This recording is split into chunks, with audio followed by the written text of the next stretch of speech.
Some families gather for love. Some gather for remembrance. But this family, they gathered for greed. The will of the old patriarch was about to be read, and the heirs, dressed in fine suits and dresses, buzzed with anticipation. Jewelry sparkled. Laughter echoed. For them, it wasn't about honoring the dead, it was about inheritance. At the edge of the crowd stood the widow, her gray hair tucked under a faded shawl, her dress patched and worn. She clutched the hands of two small grandchildren, their faces thin but their eyes wide with trust. She hadn't come to fight. She hadn't come to beg. She had only come because her late husband had asked her to. "Be there," he had whispered on his final day, "and accept what is given, trust me." But in the sneers of her in-laws, she saw what they expected: nothing. Before we continue, to our returning viewers, thank you. Your support is what fuels us to bring these powerful stories to life. And if you're new here, we invite you to subscribe. With your help, we'll continue to share stories that inspire, challenge, and move hearts. And if this story touches you, please leave us a comment. Your words mean more than you know. The room where the will was to be read was an old manor hall. Its walls were lined with portraits of ancestors who seemed to sneer down at the living, as if mocking them for turning grief into greed. Heavy drapes shut out the sunlight, leaving the room cloaked in dimness, lit only by chandeliers that flickered above the polished mahogany table. The heirs filled the seats like vultures perched on a carcass, whispering to each other about who would get what. "Father promised me the estate," one man bragged, his belly pressing against his tailored suit. "He promised you many things," his sister shot back, "but he always favored me, you'll see." Another cousin leaned close to her husband, her pearls rattling as she laughed. "I bet the old woman gets nothing, maybe a pair of shoes from the attic." The widow heard every word. She lowered her gaze to the floor, trying to shield the children from the cruelty that filled the room like poison. Her late husband had been a man of principle, a man of soil and sweat. To him, wealth wasn't measured in gold but in kindness, in honesty, in labor done with dignity. He had left behind a farm, a family, and memories of hard seasons endured together. But to these people, none of that mattered. The lawyer entered, a thin man with silver hair and glasses that perched low on his nose. He carried a leather case, the will sealed inside. The room hushed, though the air still buzzed with greed. He sat at the head of the table, unfolded the parchment, and began to read. The names came first, one by one, the list of heirs and what they were to receive. "To my eldest son, I leave the estate grounds." The son puffed out his chest, smugness radiating like heat. "To my daughter, I leave the jewelry and family heirlooms." She smirked at her brother, victory flashing in her eyes. "To my nephews and nieces, I leave financial shares of my company." Gasps, then whispers, then smug laughter. Each name was followed by applause from themselves and envy from others. The air thickened with tension as the rich became richer, each line feeding their arrogance.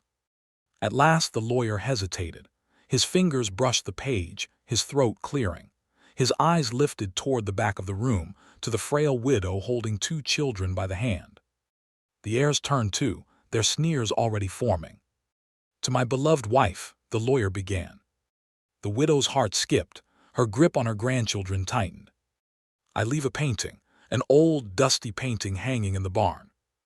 The words echoed through the hall like a cruel joke. There was silence for a heartbeat, then the laughter began.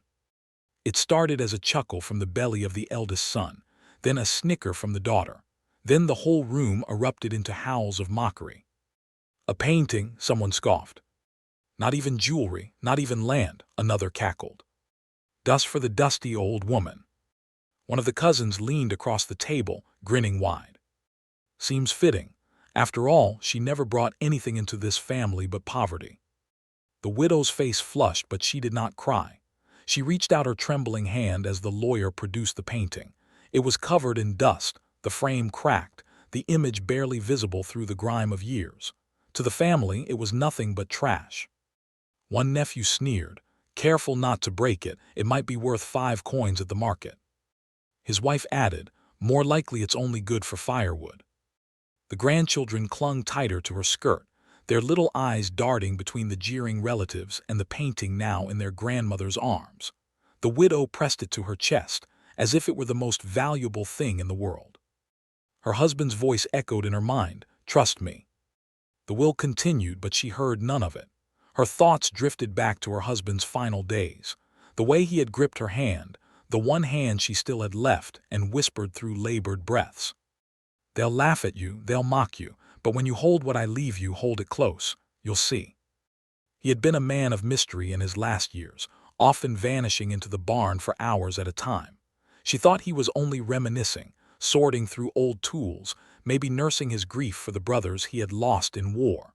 But now she wondered, had he known something? The laughter around her swelled, pulling her back into the present. The heirs were now openly mocking her in front of the children. What kind of woman gets left a painting? She should be grateful he remembered her at all. She probably begged him for something, and that's all he could find. Each insult was sharper than the last, each word digging into her dignity. But the widow stood tall, even as her knees ached, even as her heart trembled. She would not give them the satisfaction of seeing her break. The lawyer finished reading the will, and the family rose, buzzing with self-satisfaction.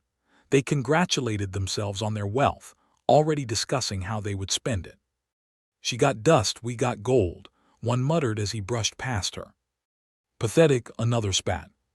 The widow, still clutching the painting, walked slowly out of the hall, her grandchildren following silently at her side. The crowd parted only to sneer, their laughter following her like a cruel chorus. But as the heavy doors closed behind her, the sound faded, and in the silence, all she could hear was her husband's voice again. "Trust me." She looked down at the painting in her arms. Beneath the dirt, the cracks, the years of neglect, she felt something, a weight, not just of canvas but of value, of truth, of a secret waiting to be revealed. And while the family celebrated their new fortunes, drunk on greed and blind to humility, they had no idea that the most valuable treasure of all had just slipped through their fingers. Because that dusty painting was not worthless. It was priceless. A masterpiece lost to time.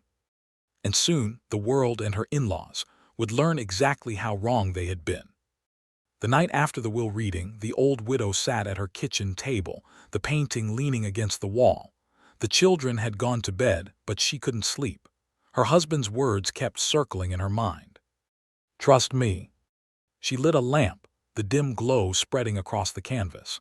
Dust clung to its surface like a second skin, muting whatever image lay beneath. With trembling fingers, she took a rag and began to gently wipe away the grime. For a moment, nothing, just faded strokes of brown and gray. Then under the rag, a patch of deep, vibrant blue emerged. She froze. The color was unlike anything she'd seen before, rich, layered, alive. Her heart quickened. She wiped more. The shape of a figure began to appear, a face half obscured with eyes that seemed to follow her.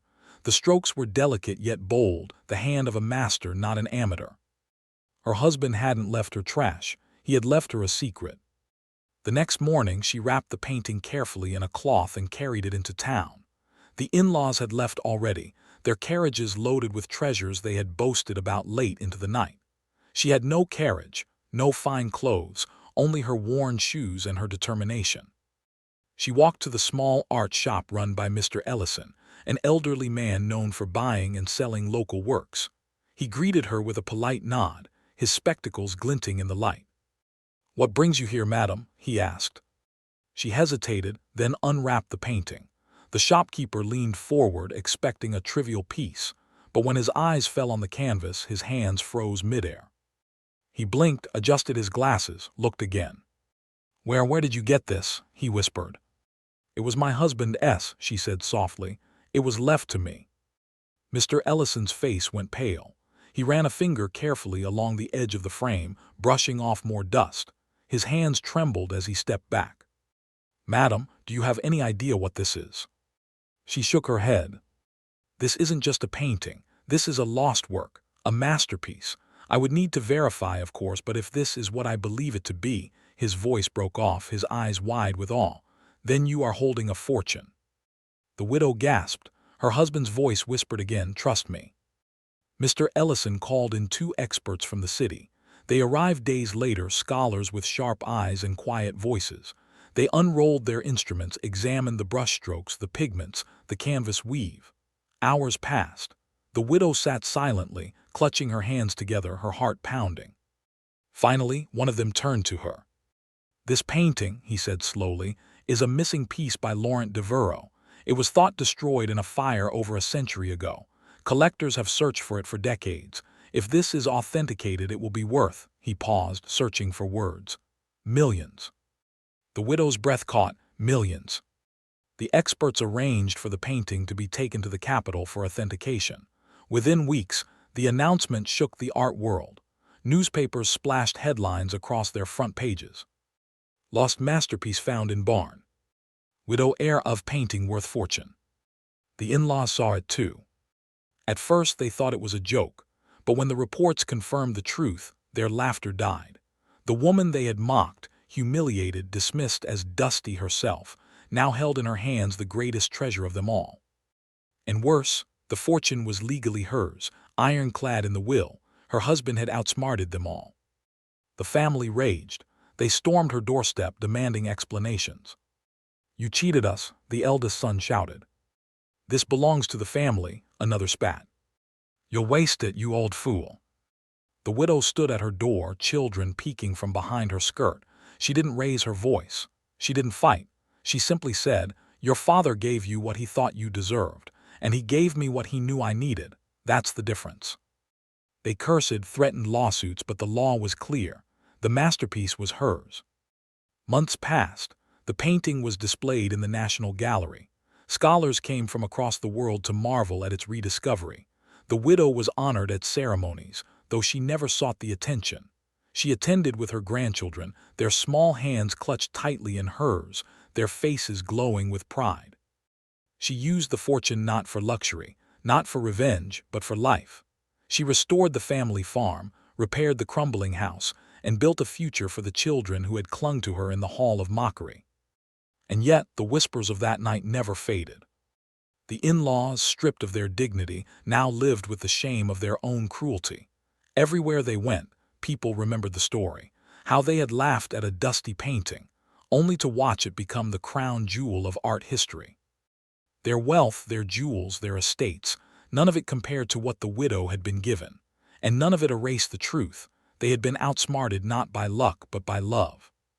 Because the old patriarch had known exactly what he was doing. He hadn't left her dust.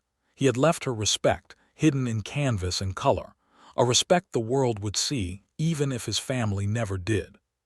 And so the widow's story spread, not as a tale of art but as a lesson. That greed blinds. That cruelty always echoes back. And that sometimes the greatest treasures are given not to those who demand them, but to those who carry them with quiet dignity. The in-laws thought the courtroom of inheritance was theirs. But in the end, judgment belonged to the man who knew his family best. And the last laugh. It belonged to the widow, standing tall beneath the glow of a masterpiece, her husband's whisper in her ear. "Trust me.